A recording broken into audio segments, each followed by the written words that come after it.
ఆమె నాకు ఈ అవకాశం ఇచ్చినటువంటి స్థానిక సిఆర్ గారికి, అలాగే ఈ రోజు సిఆర్ గారికి ప్రత్యేకంగా వందనాలు తెలియజేస్తున్నాను. అలాగే నన్ను ఆహ్వానించినటువంటి మా నాయన గారికి కూడా ప్రత్యేకమైన వందనాలు. అలాగే ఇప్పుడు వచ్చిన గారికి కూడా క్రీస్తునామమున శుభములు తెలియజేస్తున్నాను. అందరూ బాగున్నారనుకున్నానండి. నేను ఒకసారి వాక్యం చెప్పడానికి వచ్చాను. మీకు గుర్తున్నాను అనుకుంటున్నాను. గుర్తున్నానండి? గుర్తున్నాను కాబట్టి నేను మిమ్మల్ని చిన్న ప్రశ్న వేస్తాను. ఏంటి ఆ చిన్న ప్రశ్న అంటే, మొన్న వచ్చినప్పుడు నేను చెప్పిన అంశం ఏంటి నేను చెప్తాను. ఏంటంటే, మనం దేవుని యొక్క ఆశీర్వాదాలు పొందుకోవాలంటే ఏం చేయాలి అన్న దాని గురించి మాట్లాడాలి. ఏం చేయాలి అంటే, క్రీస్తును మన హృదయంలో ప్రభువుగా ప్రతిష్ఠించాలి అని ఆ రోజు మనం మాట్లాడుకున్నాం. ఈ రోజు మనం మాట్లాడుతున్న అంశం ఏంటంటే అంటే పెంతెకొస్తు అనుభవాలు అనే అంశం గురించి మాట్లాడాలి. అసలు పెంతెకొస్తు అనుభవాల గురించి ఎందుకు మాట్లాడాలంటే, ఈ రోజు ఆదివారం అంటే మనందరికీ తెలుసు. ఏదో చెప్పండి, పెంతెకొస్తు ఆదివారం. కాబట్టి ఆ పెంతెకొస్తు అంటే ఏంటి, అసలు పెంతెకొస్తు రోజు జరిగిన అనుభవాలు ఏంటి అన్నది తెలుసుకుని నేను 15-18 నిమిషాలకి ముగించడానికి ప్రయత్నం చేస్తాను. ఈ రోజు మనం మూడవ వాక్యంగా యోవేలు గ్రంథము 2వ అధ్యాయం 28వ వచనం. 2వ అధ్యాయం 28వ వచనం. తర్వాత నేను సర్వజనుల మీద నా ఆత్మ కుమ్మరించు ఆశ్చర్యం. అనుబంధ వాక్యముగా అపోస్తలుల కార్యము 2వ అధ్యాయము 1వ వచనం. పెంతెకొస్తు పండుగ వచ్చినప్పుడు అందరూ ఒక చోట కూడి చిన్న ప్రార్థన చేసుకుని వాక్యం కదా. ప్రేమల తండ్రి, కృపదేవ యేసయ్య మీకు వందనాలు. మీరు ఇచ్చిన అవకాశం మీకు వందనాలండి. ఇప్పుడు యొక్క వాక్యాన్ని ధ్యానించినగా మంచి లోతైన జ్ఞానాన్ని మీరు చేసి అట్లీగా నడుచుకోవడానికి సహాయం చేయాలి. యేసు నామమున అడిగినాం తండ్రి, ఆమేన్. అసలు మనం వాక్యంలోకి వెళ్ళే ముందు కొన్ని పదాల యొక్క అర్థాలు మనం తెలుసుకోవాలి. ఎందుకు తెలుసుకోవాలండి అంటే, ఆ పదాల యొక్క అర్థాలు తెలుసుకున్న తర్వాత వాక్యం అంటే ఏమైనామో బయటికి మనకు గుర్తుంటుంది. ఏదైతే చెప్పామో అదే తెలియకుండా మనం వాక్యం అంటే బయటికి తనకి ఏం చెప్పుకోవాలంటే ఏదో చెప్పుకోవాలి అంటాం. అలా కాకుండా మనం ఏం చెప్పుకోమో అది మనం నడుచుకుంటూ పక్క వారికి చెప్పేదాన్నే సువార్త. మనం కూడా సువార్త ప్రకటించే వాళ్ళగా కూడా ఉంటాం. అసలు ఈ రోజు మనం మాట్లాడే అంశంలో పెంతెకొస్తు అనుభవాలు అని చెప్పాం. అసలు పెంతెకొస్తు అంటే ఏంటండి అంటే, పెంతెకొస్తు అనగానే కొంతమందికి గుర్తొస్తూ ఉంటారు. ఏంటంటే పెంతెకొస్తు చర్చ్ గుర్తొస్తూ ఉంటారు. అంటే అది డినామినేషన్. ఇక్కడ మనం డినామినేషన్ గురించి మాట్లాడలేదు. మరి దేని గురించి మాట్లాడుతున్నాం అంటే, ఇప్పుడు పెంతెకొస్తు అనే పదానికి గ్రీకు పదానికి అర్థం ఏంటంటే 50వ రోజు అర్థం. అసలు ఎలా 50వ రోజు అంటే ఈస్టర్ తర్వాత నుండి ఈ రోజు వరకు మనం కనుక ఫోన్ చేస్తే లెక్క వేస్తే 50 రోజులు వస్తుంది. ఎలా వస్తుంది అంటే లెక్కకి కావాలంటే ఏప్రిల్ 5వ తారీఖు నుండి ఈ రోజు వరకు మనం ఫోన్ చేస్తే 50 రోజులు వస్తుంది. ఎలా 50 రోజులు వస్తుందంటే, మనం పాత నిబంధన కూడా చూడవచ్చు. పాత నిబంధన కూడా ఈ పండుగను ఆచరించారు. ఎలా ఆచరించారంటే లేవియాకాండం 23వ అధ్యాయంలో కనబడుతూ ఉంటారు. దేవుడైన యెహోవా దేవుడు ఏం చేశారంటే ఇశ్రాయేలు ప్రజలకు ఆజ్ఞాపించారు. ఏమంటే, ఇదిగోండి ప్రజలారా, మీకు నేను 7 పండుగలు చెప్తాను. ఆ 7 పండుగలు మీరు ఏం చేయాలంటే ఆచరించాలి అన్నారు. ఆ ఆచరించే పండుగలో ఒక పండుగే చెప్పండి, ఈ యొక్క పెంతెకొస్తు పండుగ. అసలు పెంతెకొస్తు అనే మాటకు మనం అర్థం తెలిసే ఉంది. ఏంటి అర్థం అంటే చెప్పండి, 50వ రోజు. ఏ 50వ రోజు అంటే యేసు క్రీస్తు పునరుద్ధానం చేసిన తర్వాత 50వ రోజు. దీన్నే మా పాత నిబంధన గ్రంథంలో 3 విధాలుగా 3 పండుగలుగా చెప్పారు. మొదటిది ఏంటి అంటే కోట పండుగ అని చెప్పారు. దాన్ని హెసరుడు సాగర్ ఆసీర్ అన్నారు. ఇది మనకి నిర్గమాకాండం 23:16 కనపడుతూ ఉంటారు.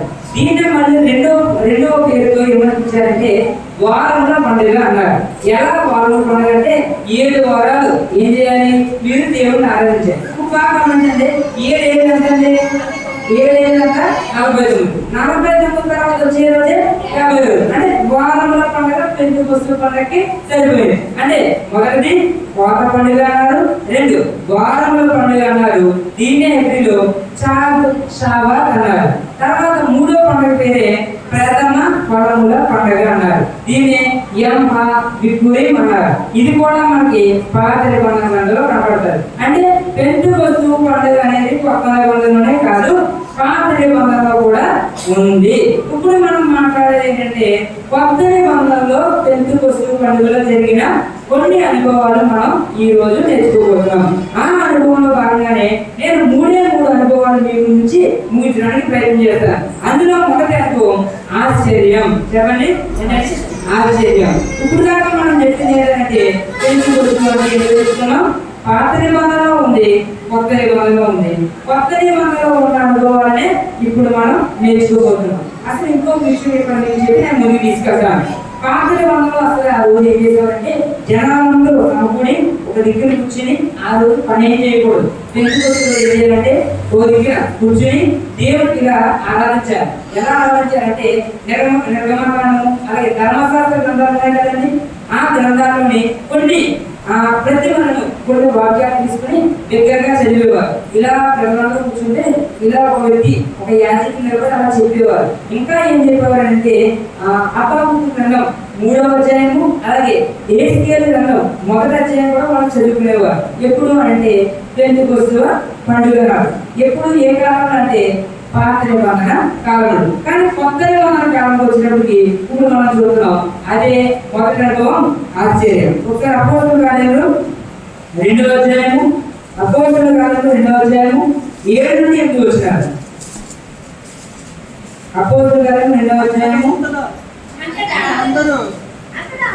అంతటా అందరూ విభ్రాంతి నుండి ఆశ్చర్యపడి ఇదిగో మాట్లాడుతున్న వీరందరూ గలిలయ కాదా? మనలో ప్రతివాడు తాను పుట్టిన దేశం వాసులతో వీరు మాట్లాడట మనం వింటున్నామే, ఇదేమి ఆశ్చర్యం. ఇక్కడ మనం మొట్టమొదటి అనుభవం మాట్లాడుతున్నాం, అదే ఆశ్చర్యము. ఆశ్చర్యము మనిషి ఎంత ఆశ్చర్యంగా ఉంటాడంటే అంటే ఏదైనా అసాధారణమైన విషయం జరిగినప్పుడే. చిన్న ఉదాహరణ చెప్పి మనం తీసుకొస్తాను. ఎవరైనా ముంతాగి మానేసిన ముంతాగి పోయాడు, తాగి మానేసాడంటే మనం ఆశ్చర్యంగా ఫీల్ అవుతాం. అతని కనుక ముందు తాగేవాడు ఇంకా తాగితే ఆశ్చర్యంగా ఫీల్ అవుతామా? ఆశ్చర్యంగా ఉన్నాం. అంటే ఆశ్చర్యంగా ఎప్పుడు మనం లోనవుతామంటే ఏదో ఒకటి అసాధారణమైన పని జరిగినప్పుడే. ఇక్కడ అసాధారణమైన పని ఇక్కడ జరిగింది. ఎప్పుడు జరిగిందంటే పెంతెకొస్తు దిననాడు. ఆ రోజు ఏం జరిగిందంటే దేవుడు వాగ్దానం చేసిన రీతిగా ఎక్కడ వాగ్దానం చేశారంటే యోహాను సువార్త 15వ అధ్యాయం 16వ వచనం 21వ వచనం మనకు కనబడతారు. ఏమని దేవుడు ఏమన్నాడంటే తాను ప్రార్థన చేశాడట, ఆయన దేవుడి దగ్గరికి వెళ్ళిపోతారని, తానే తన యొక్క ఉత్తరవాదిగా పరిశుద్ధాత్మని మీ మీదకి పంపుతాను అని తన శిష్యులతో ప్రభువైన యేసుక్రీస్తు వాగ్దానం చేశారు. ఆ వాగ్దానాన్ని ఇక్కడ నెరవేరిందంటే ఏం జరిగిందంటే పరిశుద్ధాత్మ పెంతెకొస్తు దినం నాడు ఆ యొక్క మేడ గదిలో ఉన్న ప్రజల మీదకి వచ్చి వారికి వాక్శక్తి అనుగ్రహించారు. వాక్శక్తి రావడం ద్వారా ఏం జరిగిందంటే వారు అన్య భాషలలో మాట్లాడారు. ఇక్కడ బాగా గమనించుకుంటూ మనం చదివిన దాంట్లో అంతగా అందరూ విభ్రాంతి నుండి ఆశ్చర్యపడి ఇదిగో మాట్లాడుతున్న వీరందరూ గలిలయులు కాదా అన్నారు. అంటే ఆశ్చర్యానికి లోనయ్యారు. బాగా గమనించండి. మనం కింద భాగంలో చూస్తే 17 దేశాల మంది ఉన్నారు. ఎక్కడ అంటే ఈ 2వ అధ్యాయంలోనే. ఈ 17 దేశాలలో ఏం చేశారంటే వేరే అన్ని భాషల్లో మాట్లాడుతున్నారు. అసలే ఇక్కడ చిన్న మీకు ప్రశ్న కావాలి. ఏంటి ఆ ప్రశ్న అంటే అసలు 17 దేశాల మంది జనాలు ఎందుకు రావాలి అని వచ్చిందండి. అసలే 17 దేశాల మంది జనాలు అక్కడికి ఎందుకు రావాలంటే ఒక పండుగ వచ్చింది కాబట్టి. ఆ పండుగ పేరే పెంతెకొస్తు పండుగ కాబట్టి. అంటే పెంతెకొస్తు పండుగ వచ్చినప్పుడు ఈ యొక్క 17 దేశాల జనాలు ఎక్కడికి వచ్చారండి? ఆ యొక్క ప్రదేశానికి వచ్చారు. ఆ యొక్క ప్రదేశానికి వచ్చిన తర్వాత వారు వాక్శక్తి అనుగ్రహించడం వల్ల వారు అన్య భాషల్లో మాట్లాడారు. అన్య భాషలో మాట్లాడిన తర్వాత వారు ఒకదానికి లోనయ్యారు. దాని పేరే ఆశ్చర్యం. ఆశ్చర్యానికి ఎందుకు లోనయ్యారంటే పరిశుద్ధాత్మ వారికి వాక్శక్తిని ఇవ్వడం ద్వారా వారు ఎలా మాట్లాడారంటే ఆ అన్య భాషల్లో మాట్లాడారు. ఇదే మొదటి ఆశ్చర్యం. ఇదే కనుక మనం చూస్తే వాళ్ళు చివరిలో ఒక మాట అన్నారు. 8వ వచనం సార్ చూడండి. మనలో ప్రతివాడు తాను పుట్టిన దేశవాసులతో వీరు మాట్లాడతారు మనము విడుచున్నాము. ఏంటంటే ఇతరులా మాట్లాడలేదు, అన్య భాషలో మాట్లాడతారు, ఇది ఏంటి అన్నారు. చివరి ఒక పదం చూడండి, ఇదేమి కనిపించిందండి. ఇదేమి అంటే ఇప్పుడు చూడండి, ఇప్పుడు చూసిన ప్రజలందరూ వేరే అన్య భాషలతో మాట్లాడుతున్నారు. ఆ అన్య భాషతో మాట్లాడుతున్న ప్రజలు చూస్తే ఏమన్నారు? ఆశ్చర్యానికి లోనే ఒక పదం అన్నారు, అదే ఇదేమి, ఇదేంటి, అసలు ఎందుకు మాట్లాడుతున్నారు అంటే మీరు చెప్పండి. పెంతుకొస్తు దినాడు ఆశ్చర్యంగా ఒక అనుభవం జరిగిందా జరగలేదా? జరిగింది. ఎలా జరిగిందని అంటే చూడండి, ఇక్కడ చూసిన ప్రజలందరూ ఏమన్నారు? ఇదేమి, ఇదేంటి ఇలా జరుగుతుంది, లేదా ఇలా భాషలో మాట్లాడుతున్నారు అన్నారు. ఇదే కనుక మనం చూస్తే పాత నిబంధనలో కూడా 3 సందర్భాలు మనం చూడొచ్చు. పాత నిబంధనలో ఒక సందర్భం మనం చూడొచ్చు. ఏంటంటే ఇశ్రాయేలు ప్రజలకు ఆహారం లేదు. ఆహారం లేకపోతే వాళ్ళు అలా అరణ్యంలో నడిచేస్తారు. దేవుడు వాళ్ళని కనికరించి వాళ్ళ యొక్క విజ్ఞాపన విని ఆకాశం నుంచి కొన్ని కురిపించారు. దాన్నే మనం అన్నాం. వారికి ఆహారం దేవుడు అందించారు. అక్కడ కూడా వాళ్ళు ఆశ్చర్యానికి లోనయ్యారు. ఒకసారి చూద్దామండి. నిర్గమకాండం 16:18 వచ్చింది. నిర్గమకాండం 16:18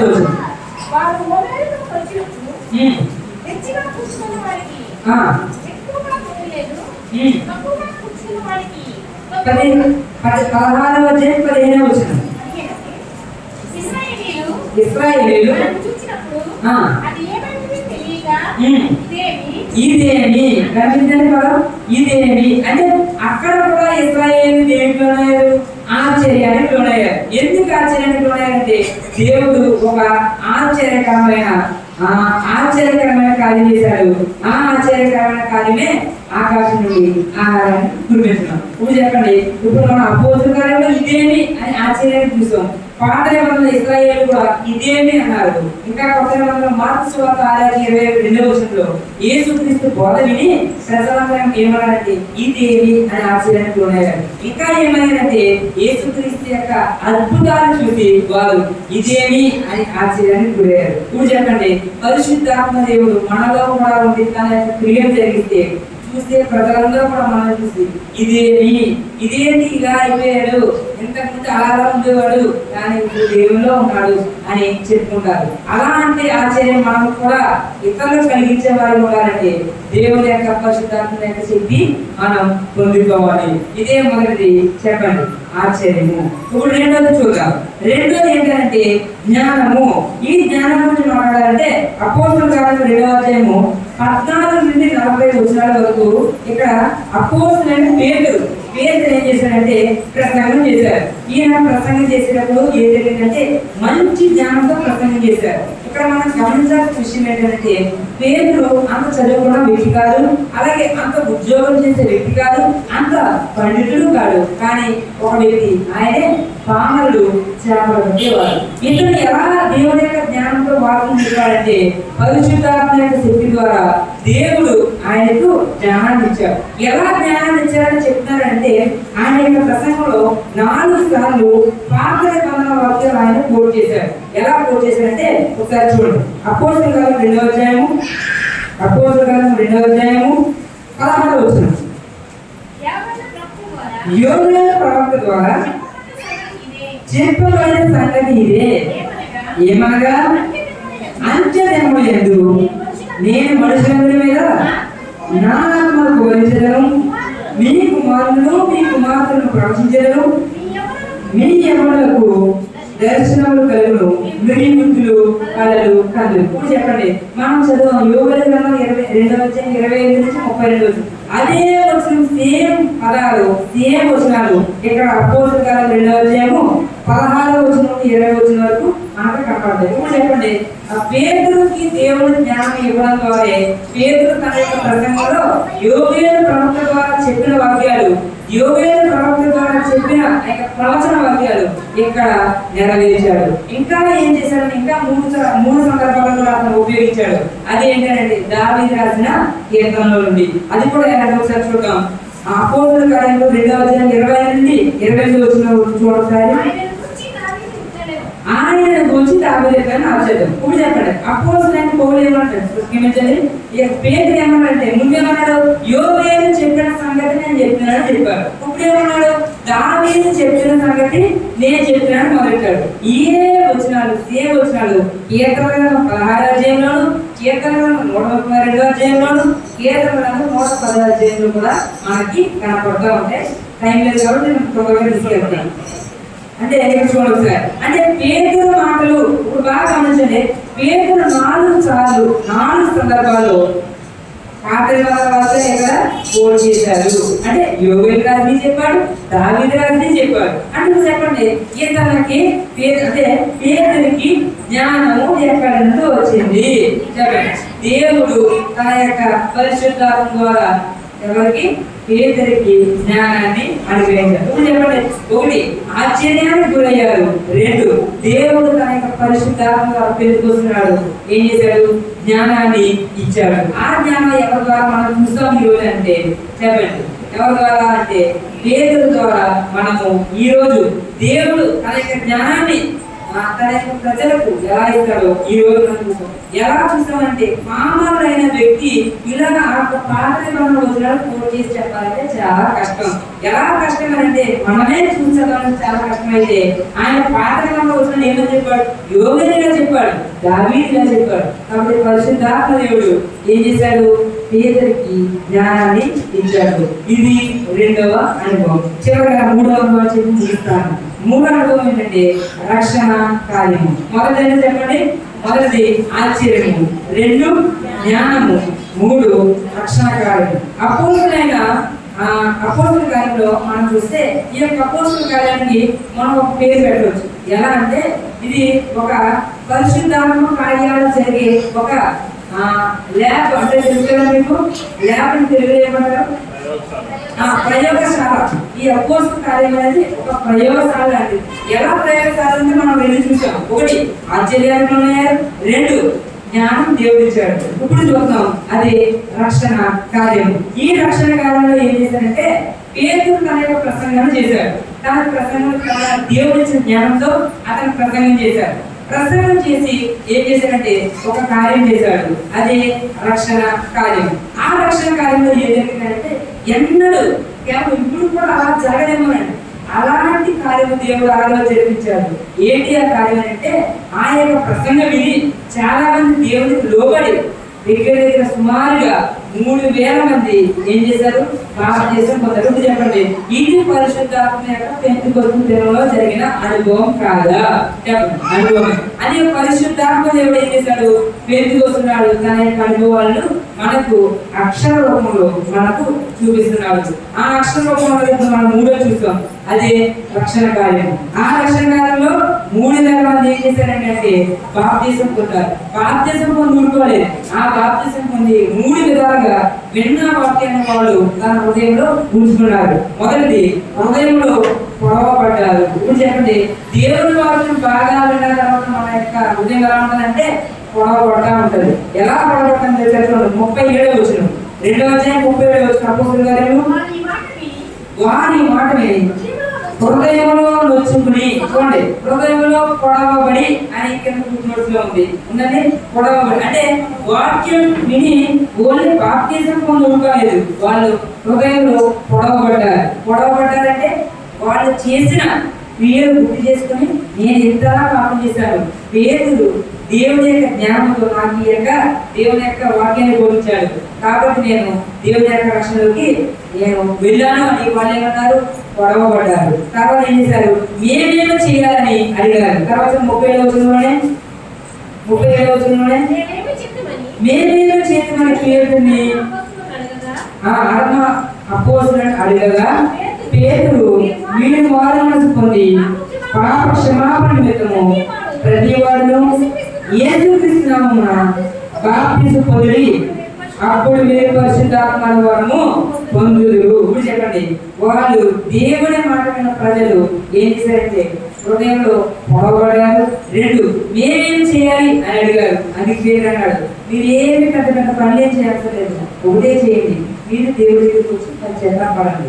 పశ్చాత్తాపడి పాప క్షమాపణ దేవుడి దగ్గర ఉంది. కాబట్టి మీరు చేసిన పాపాలను దేవుడు గుర్తు చేయగలరు. కాబట్టి మీరు హృదయంలో నొచ్చిపోయారు, అదైనా పర్లేదు, కానీ మీరు దేవుడి దగ్గర వచ్చి పశ్చాత్తాపడి మీరు దేవుడి దగ్గర పాప క్షమాపణ పొందుకోండి. చివరిగా 3వ విధంగా వాళ్ళు ఏం చేశారండి?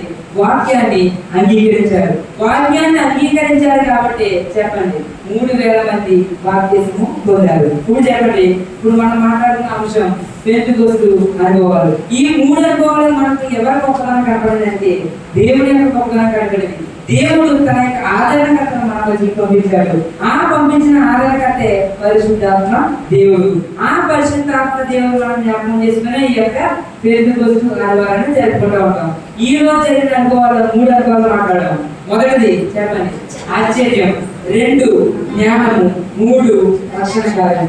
ఈ 3 కనుక పాటిస్తే దేవుడు మన జీవితంలో గొప్ప కార్యాలను చేయగలడు. అలాగే ఇతరుల ముందు మనల్ని ఆశ్చర్యపరిచేగా చేయగలడు. ఇతరుల కంటే జ్ఞానాన్ని మనకు దయచేయగలడు. ఇంకా ఏం చేయగలంటే మన ద్వారా ఇతరులకు రక్షణ కార్యం ఇవ్వగలడు. చివరిగా మీకు చేస్తాను. యోహాను సువార్త 14:17. యోహాను సువార్త 14:17. యోహాను సువార్త 14:17. లోకము ఆయనను చూడదు, ఆయన ఎరుగు కనుక ఆయన పొందలేరు. మీరు ఆయనను ఎరుగుదురు, ఆయన మీతో కూడా నివసించును, మీలో ఉండును. ఆయనే పరిశుద్ధాత్మ. ఇప్పుడు చెప్పండి, లోకం అంతా ఆయన ఎరగదు. ఆయన ఎరగదు ఏం చేస్తుందండి అంటే చెప్పండి, లోకం ఆయన చూడదు, ఎరగదు. కాబట్టి మీరు ఆయన ఎరుగుతారు. ఎప్పుడు ఎరుగుతారంటే ఈ యొక్క అనుభవాలు తెలిసినప్పుడే ఎరుగుతారు. ఇప్పుడు చెప్పండి, ఒక వ్యక్తి గురించి మనకు తెలవాలంటే అతనితో మనం గడిచిన అనుభవాలే అతను మనం దగ్గరగా చేయగలరు. కాబట్టి లోకంకి ఇవన్నీ తెలియదు. ఏంటి ఈ యొక్క రక్షణ కార్యం తెలియదు, ఆయన అలా జ్ఞానం ఇస్తారని తెలియదు, తర్వాత మొదటిగా ఆశ్చర్యంగా ఆయన ఆశ్చర్యపరుస్తారని తెలియదు. కాబట్టి ఇవన్నీ తెలిసి మనం ఏం చేయాలంటే ఆయన ఎరగాలి, ఆయన తెలుసుకోవాలి. కానీ లోకం ఎలా ఉందంటే ఆయన ఎరగదు, ఆయన చూడదు. కాబట్టి మనం ఆయన ఎరగాలి, ఆయన తెలుసుకోవాలి. ఎలా ఎరగాలి, ఎలా తెలుసుకోవాలంటే ఈ యొక్క పెంతెకొస్తు అనుభవాల ద్వారా మనం ఆయన చూడాలి, ఎరగాలి. అలా ఆయన తెలుసుకుంటే ఆయన మనలో ఉంటాడంట. చూడసారి ఆయన మనలో నివసిస్తారు. చూడసారి ఆయన మీతో కూడా నివసించును, మీలో ఉండడు. యేసుక్రీస్తు స్వయంగా తన యొక్క శిష్యులుగా మాట్లాడారు. అదే విధంగా దేవుని కనుక మనం పరిశుద్ధాత్మ కనుక మనం ఎరిగి ఉంటే ఆయన మనలో ఉంటాడు, మనతో ఉంటాడు. అలా ఉండే ప్రభు మనందరికీ దయచేయను కాక. చిన్న ప్రార్థన చేసుకుని ముగించుకున్నాం. ప్రభా ఏసయ్యా మీకు వందనాలు. మీరు ఇచ్చిన అవకాశం బట్టి మీకు వందనాలు. మీ యొక్క వాక్యంలోని హృదయాన్ని సత్యాలు తెలుసుకోవడానికి సహాయం చేసినందుకు మీకే వందనాలు. పెంతెకొస్తు అనుభవాలు అనే అంశాన్ని తీసుకుంటే ఈ యొక్క వాక్యాన్ని బోధించడానికి మీరు మంచి జ్ఞానం ఇచ్చినందుకు మీకే వందనాలు. ఎవరైతే వాక్యం ఉన్నారో తండ్రి ఆ వాక్యాన్ని విని విడిచిపెట్టకుండా తండ్రి ఆ యొక్క వాక్యాన్ని మేము అనుసరించే వారిగా నీకే మహిమకరంగా ఉండడానికి సహాయం చేయండి. అవును తండ్రి, లోకము పరిశుద్ధాత్మను ఎరిగి తండ్రి మీ యొక్క ఆదరణకర్తను ఎరగదు తండ్రి. మేము ఆయన ఎరిగి ఆయన తెలుసుకుని ఆయన మాతో ఉండేవారిగా ఉండడానికి సహాయం చేయండి. అలాగే సాగిసీయాన్ని జీవించండి, మరి పరిచయాన్ని జీవించండి, ఆశ్రయించండి. అలాగే ఇక్కడ వచ్చారో వాళ్ళందరినీ జీవించండి, ఆశ్రయించమని అభివృద్ధిలో నడిపించమని. ఏదైతే కష్టాలు నష్టాలు తీసివేసి మీ చిత్త ప్రకారం నడిపించమని. ఇప్పుడు ఈ యొక్క వాక్యంలో మాట్లాడి క్షమించమని. ఏ చిన్న అడిగిపోతున్నాం తండ్రి. ఆమేన్.